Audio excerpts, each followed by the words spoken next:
ఏదే కొంచెం కూడా దిగులు లేకుండా నీ పాటికి నువ్వు జాకెట్ కుట్టుకుంటుండా?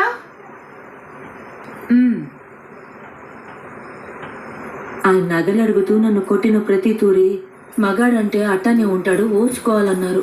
కానీ అమ్మ మాత్రమే వాడేంటే నీకు తిండి పెట్టేది, నువ్వే పని చేసుకుంటూ బతకడం నేర్చుకో అని నన్ను ఇడికి తీసుకొచ్చింది.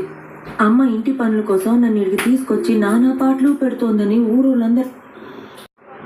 కానీ నిజానికి అమ్మ నాకు ఎవరితో లేకపోయినా ఒంటరిగా ఒక ఆడది ధైర్యంగా ఎట్ట బతకాలో నేర్పించినది.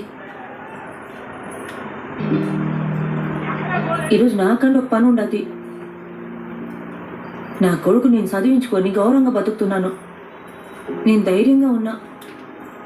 ఇప్పుడు మాత్రం నేను ఏడ్చినానంటే ఏమే నేను లేకపోతే నీ బతకడం చేత కదా, అట్ట నిన్ను పెంచినానా అని అమ్మ సీపుట్టు సితక్ కొడుతుంది. మీకు తెలుసా, పెళ్లికి ముందు రోజు వరకు